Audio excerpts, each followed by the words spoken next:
Students, अब हम आते हैं एक्सरसाइज 2.5 पर। 2.5 में भी आपको क्वेश्चन में सिंप्लीफाई करना है। यहाँ आपको पार्ट 1 गिवन है, इसमें लिखा हुआ है आपके पास रूट 169। तो अभी हम प्रीवियस लेक्चर में डिस्कस करके आ रहे हैं कि 169 is the radicand and this is the radical sign, और आपको यहाँ पे ये स्क्वायर रूट ऑफ 169 गिवन है और आपने इसको सिंप्लीफाई करना है। तो स्टूडेंट्स, इसका मेथड ये होता है कि आप यहाँ पर इसका 169 का एलसीएम सॉल्व कर लें। जब आप एलसीएम लेंगे तो आपको 13 का टेबल रीड करना होगा। 13 13 सा 169 एंड देन फिर आप करोगे 13 1 सा 13। तो आपके पास स्क्वायर रूट ऑफ 169 आ जाएगा 13 मल्टीप्लाई बाय 13।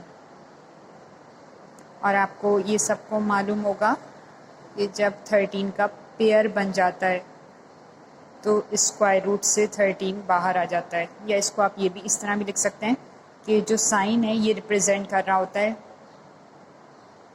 ये चीज़ है 13 मल्टीप्लाई बाय 13 13 स्क्वायर। और जब आप इस साइन को रिमूव करते हैं तो इसको लिख देते हैं 1/2, क्योंकि स्क्वायर रूट को रिप्रेजेंट कर रहा है ये साइन। अगर यहाँ पे इंडेक्स 3 गिवन होता तो फिर आप लिखते 1/3, अगर 4 गिवन होता तो आप लिखते 1/4, और अगर यहाँ पे कोई भी इंडेक्स में वैल्यू नहीं है तो मीन्स कि ये स्क्वायर रूट की बात हो रही है, तो आप इस पे लिख देते हैं 1/2। तो अब आपने लिखा 13 2 multiply by 1/2, power of a power आपने लॉ यूज़ किया और फिर 2 से 2 कैंसिल, तो रिज़ल्ट में आपके पास आंसर आ गया 13। तो ये आपने पार्ट 1 सॉल्व कर दिया, स्क्वायर रूट ऑफ 169। अब हम इसी तरह से नेक्स्ट क्वेश्चन पे आते हैं, वो है स्क्वायर रूट ऑफ 180। अब हम चेक करते हैं स्क्वायर रूट ऑफ 180 तो वो किस तरह से सॉल्व होगा, उसका भी आपने सिंप्लीफाई करना है। स्क्वायर रूट ऑफ पार्ट 2 में गिवन है आपको 180, तो 180 का भी आप फर्स्ट स्टेप में एलसीएम सॉल्व कर लें। 2 9 सा 18 और फिर 2 से किया आपने, एंड देन आपने स्मॉलर नंबर चूज़ करना होता है, फिर 3 से किया, एंड देन फिर तो स्टूडेंट्स यहाँ स्क्वायर रूट ऑफ 180 आपके पास वैल्यूज़ आ गई हैं, फैक्टर्स बन गए 2 multiply by 2 multiply by 3 multiply by 3 and multiply by 5। अच्छा, मैंने आपको ये भी समझाया कि जब पेयर बन जाता है, एक पेयर एंड देन पेयर, तो वो स्क्वायर रूट से बाहर लिख देते हैं। 2 मल्टीप्लाई बाय 3 स्क्वायर रूट से बाहर आ गया और स्क्वायर रूट के अंदर आपके पास रह गया है सिर्फ 5, देन 2 3 ज़ा 6 एंड फिर रूट 5। तो ये आपका पार्ट 2 भी सॉल्व हो गया है। फिर अब हम आते हैं पार्ट 3 पर। पार्ट 3 में क्वेश्चन में आपसे कहा गया है square root of 12 multiply by square root of 12।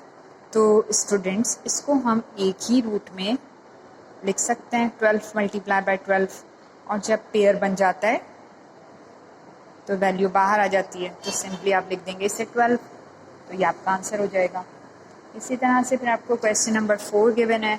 अगर आप चेक करें यहाँ पे क्वेश्चन नंबर 4 गिवन है एक्सरसाइज 2.5 में, फिर क्वेश्चन नंबर 5 गिवन है। क्वेश्चन 6 को हम डिस्कस कर लेते हैं, it's little bit different. Question number 6 में आपको रूट 15 और फिर अपॉन में गिवन है रूट 5, तो इसको हम कैसे सॉल्व करेंगे। क्वेश्चन नंबर 6 में रूट 15 अपॉन में आपको गिवन है रूट 5, तो अगर हम इसको सॉल्व करते हैं तो स्क्वायर रूट ऑफ 15 कैसे सॉल्व होगा। 3 5 सा 15 एंड देन 5 1 सा 5, तो आपके पास वैल्यूज़ आ गई 3 मल्टीप्लाई बाय 5, और नीचे आपको यहाँ डिनोमिनेटर में गिवन है रूट 5। अब आप इसको सेपरेट करके लिख दें, square root of 3 and square root of 5, और नीचे भी गिवन है square root of 5। Square root of 5 से स्क्वायर रूट ऑफ 5 को कैंसिल कर सकते हैं, तो your answer will become square root of 3। This is the 6th part of exercise 2.5। Now exercise 2.5 question 7 आप कर लीजिएगा। फिर हम आते हैं क्वेश्चन नंबर 8 पर। क्वेश्चन नंबर 8 में आपको क्वेश्चन गिवन है 18 अपॉन में आपको वैल्यू गिवन है स्क्वायर रूट ऑफ 18। तो हम कैसे सॉल्व करेंगे? क्वेश्चन 8 गिवन है, इसमें आपको गिवन है 18 और यहाँ पे वैल्यू गिवन है square root of 18।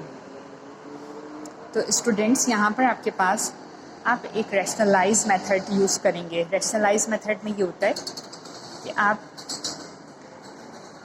Multiplying and divide by square root of 18 both sides, यानी कि आप यहाँ गिवन है आपको 18 अपॉन स्क्वायर रूट ऑफ 18, तो आप मेथड यूज़ करें multiplying and divide by square root of 18 in that equation. तो आप लिखेंगे 18 अपॉन 18, आपने मल्टीप्लाई भी किया स्क्वायर रूट ऑफ 18 से और डिवाइड भी किया स्क्वायर रूट ऑफ 18 से। इससे होगा ये स्टूडेंट्स कि अब आप यहाँ लिख दोगे 18 स्क्वायर रूट ऑफ 18 और नीचे यहाँ आ जाएगा 18 मल्टीप्लाई बाय 18। तो यहाँ आप लिख देंगे 18 स्क्वायर रूट ऑफ 18 और 18 का जब आपका पेयर बन गया तो आप सिंपली यहाँ लिख दोगे 18 से 18 कैंसिल और रिज़ल्ट आपका आ जाएगा square root of 18।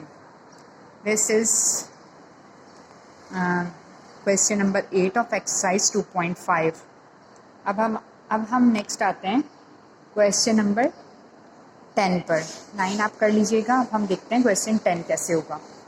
Question number 10 में आपको गिवन है 3 root 5 plus 8 root 5। This is your question. इसमें अगर हम चेक करें तो this is the first term and this is the second term. दोनों टर्म्स में अगर हम नोट करें तो यहाँ हमें स्क्वायर रूट ऑफ 5 कॉमन नज़र आ रहा है। तो आप कैसे करोगे? स्क्वायर रूट ऑफ 5 आपने कॉमन लिखा। जब आपने स्क्वायर रूट ऑफ 5 कॉमन ले लिया तो यहाँ इस फर्स्ट टर्म में रिमेनिंग वैल्यू बच गई 3। तो आप यहाँ लिख दोगे 3 एंड देन बीच में प्लस है तो आपने लिख दिया प्लस का साइन और फिर यहाँ पे आपने लिख दिया 8, क्योंकि यहाँ पे रिमेनिंग वैल्यू बच गई 8, रूट 5 आ गया बाहर। तो 3 प्लस 8 क्या बनता है? 13,